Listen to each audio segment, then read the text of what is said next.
आज मी तुमच्यासोबत मस्त छान चटपटीत खमंग डिनरसाठी, नाश्त्यासाठी, लंचसाठी तुम्ही कशासाठीही बनवू शकता अशी रेसिपी शेअर करणार आहे. आज मी मस्त चटपटीत खमंग अशा मेथी मटरच्या पोळ्या बनवलेल्या होत्या. ज्या पोळ्या माझी मम्मी आणि माझी आजी थंडीच्या दिवसात आवर्जून बनवतात आणि तीच रेसिपी मी तुमच्यासोबत शेअर करत आहे. नमस्कार मंडळी, मी वर्षा येवले माझ्या चॅनलवर तुमचं खूप मनापासून स्वागत करते. चला तर मग उशीर न करता आजच्या या स्पेशल रेसिपीला सुरू करूयात. तर मी इथं घेतलेली आहे मस्त फ्रेश अशी मेथीची भाजी, जी मी माझ्या किचन गार्डनमध्ये आमच्या घरीच लावलेली आहे.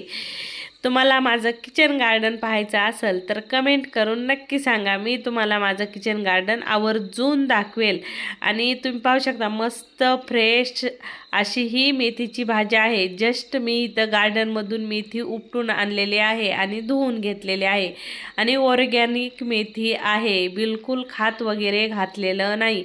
युरिया ते सरकारी खातं म्हणतात ना, तसल्या खातन फवारणी वगैरे काही नाही या मेथीच्या भाजीवर. फक्त मस्त शेणखत टाकून ही भाजी उगवलेली आहे. आणि आणखीन खूप सारा भाजीपाला आमच्या किचन गार्डनमध्ये आहे. फ्लावर वगैरे, जसं की परत टोमॅटो, वांगे, ह्या सर्व भाज्या आमच्या किचन गार्डनमध्ये आम्ही लावतो. तर इथं मेथी छान मी इथं कट करून घेतली. कवळी आणि माझ्या गार्डनमधली मेथी होती म्हणून शेवटच्या थोड्याशा ज्या मुळ्या मेथीच्या असतात तेवढ्याच काढून टाकल्या आणि बाकी सर्व मेथी मी इथं बारीक कट करून घेतली. नंतर हिरवी मिरची, अद्रक आणि लसणाचा ठेचा तयार करून घेतल्या. कट केलेल्या मेथीमध्ये 1 वाटी मी बेसन पीठ घालून घेतलं. ह्या पोळ्या खूप हेल्दी होतात आणि खायलाही खूप टेस्टी लागतात. आणि 2-3 वाट्या गव्हाचं पीठ टाकून घेतलं. आता हवं असेल तर थोडंसं ज्वारीचं पीठ ॲड केलं तरी चालेल, पण बेसन पीठ आवर्जून घाला, खूप टेस्ट भारी येते. आता पिठं घातल्यानंतर चवीनुसार मीठ घालून घेतलं. मीठ घातल्यानंतर थोडेसे मसाले घालायचे, ज्याच्यामध्ये मी चिमूटभर हळद पावडर घातली, चिमूटभर रेड चिली पावडर घातली, थोडीशी धण्याची पूड घातली. तसंच चिमूटभर जिरे घातले आणि चिमूटभर ओवा हातावर क्रश करून घालून घेतला. चिमूटभर म्हणजे काय, जो पोहे खायचा चमचा असतो त्या चमच्याने अर्धा चमचा या पद्धतीने घालून घेतलं. सोबत जो ठेचा आपण तयार करून घेतलेला होता तो ठेचा देखील इथं घालून घेतला. पूर्ण ठेचा इथं मी आपल्या मेथीच्या मिश्रणामध्ये घालून घेतला. तसंच याच्यामध्ये 2 चमचे कुकिंग ऑइल घालून घेतलं. तसंच इथं छान 2-3 चमचे तीळ घालून घेतले. सोबतच मी इथं 2 चमचे दही घालून घेतलं. तुमच्याकडे दही नसेल तर थोडंसं अर्धा लिंबू पिळून घेतलं तरी चालेल, किंवा चाट मसाला असतो ना, ते आमचूर पावडर असते ना, आमचूर पावडर घातली तरी चालेल. आता या सर्व जिन्नस छान हाताने एकजीव करून घ्यायच्या आहेत. मस्त छान एकजीव सर्व झालं की थोडं थोडं पाणी घालायचं आणि नॉर्मली जसं आपण चपात्याला पीठ मळून घेतो त्या पद्धतीने याचं आपल्याला पीठ मळून घ्यायचं आहे. जसं आपण नॉर्मल चपात्याला पीठ मळतो तसं. याच्यामध्ये पाणी घालताना जरा विचार करून घालायचा, कारण मेथीची भाजी धुवून घेतलेली असते, मेथीच्या भाजीमध्ये मॉइश्चर असतं. परत दही वगैरे घातलं आहे त्याने पाणी थोडंसं कमी लागतं. थोडं थोडं पाणी घालून पीठ मळून घ्यायचं. मस्त असा आपला गोळा इथं मळून तयार झालेला आहे. आता गॅसवर पॅन ठेवून घ्यायचा आणि पॅनमध्ये थोडंसं तेल घालून घ्यायचं. आणि तेल घातल्यानंतर लगेचच इथं आपण मटर घालून घेणार आहोत. छान अर्धा किलो मटर आहेत आणि इथं पॅनमध्ये मटर घालून घ्यायचे. मटर पॅनमध्ये घातल्यानंतर मटर छान 4-5 मिनिट पॅनमध्ये फ्राय करून घ्यायचे. हे मटर फक्त आता आपल्याला तेलात आणि मिठात फ्राय करायचे आहेत. सुरुवातीला छान 2-3 मिनिट असेच मटर फ्राय करून घ्यायचे. गॅस मध्यम ठेवायचा, मध्यम गॅसवर ही प्रोसेस करायची आहे. नंतर चवीनुसार मीठ घालून घ्यायचं आणि मीठ घालून परत 2-3 मिनिट मटर फ्राय करायचे. मटर भाजत आले की लगेच परत वरतून थोडीशी लाल चटणी घालून घ्यायची. आता तुम्हाला मटर आपल्याला ना पराठ्यात भरायचे आहेत, म्हणून दुसरे मसाले घालायची काही गरज नाही. फक्त तिखट मीठ घालून मटर खूप छान लागतात. आणि ऑलरेडी आपण जो डो तयार केलेला आहे पोळ्या बनवण्यासाठी, त्याच्यामध्ये खूप सारे मसाले वगैरे घालून घेतलेले आहेत.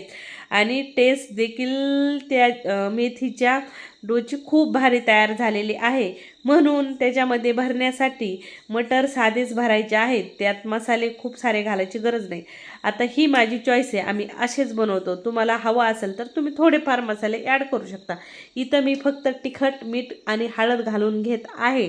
मीठ अगोदरही घातलं होतं, परत वरतून थोडंसं कमी वाटलं म्हणून घालून घेतलं. छान 2-3 मिनिट इथं तिखट घातल्यानंतर परत मी इथं हे वाटाणे फ्राय करून घेतले. आता हे फ्राय झालेले वाटाणे आपल्याला एका ताटामध्ये काढून घ्यायचे आहेत. आणि ताटामध्ये काढून थोडेसे थंड करून घ्यायचे आहेत. वाटाणे थोडेसे उलटपुलट करून वाफ बाजूला करून घ्यायची. आणि हलके वाटाणे थंड झाले की मिक्सरच्या भांड्यामध्ये वाटाणे घालून घ्यायचे आणि छान आबडधोबड फिरून घ्यायचे. किंवा मॅशरनेही तुम्ही असे ताटामध्ये मॅश करू शकता. पण मी मिक्सरच्या भांड्यामध्ये थोडेसे अर्धवट मिक्सरमध्ये फिरवले, म्हणजे एक वाटाणा 4 जाग्यावर व्हायला हवा इतपतच फिरवायचे. तुम्ही पाहू शकता सर्व वाटाणे फिरून घेतले. वाटाणे फिरून घेतले की लगेचच मी इथं चपातीचा गोळा तयार, म्हणजे पिठाचा गोळा घेतला आणि नॉर्मली जसं आपण पुरणपोळ्या बनवतो त्याच पद्धतीने मी इथं पराठे बनवायला घेतले, म्हणजेच पोळ्या बनवायला घेतल्या. तर इथं छान उंडा करण्यासाठी वाटी करून घेतली पिठाची. नंतर याच्यात जेवढं बसेल तेवढं मटरचं बॅटर घालून घेतलं आणि छान जसा पोळीचा उंडा करतो त्या पद्धतीने इथं उंडा करून घेतला. जाड, पातळ, मोठी तुम्हाला पोळी कशी हवी तशी तुम्ही इथं तुमच्या चॉईसनी ही पोळी लाटून घेऊ शकता. तुम्ही पाहिलं असेल किती झटपट बनवून तयार होतात आणि खायला तर खूप जास्त टेस्टी लागतात. ज्यावेळेस मटरचा सीझन येतो आणि थंडीमध्ये मेथी आणि मटर मंडीमध्ये खूप विकायला येतात, तसंच शेतामध्ये येतात. तर या पद्धतीच्या मेथी आणि मटरच्या पोळ्या आमच्या घरी आवर्जून बनवल्या जातात. तुमच्याकडं असं काही आहे का? तुमची मम्मी, आजी अशा काही रेसिपी बनवते का?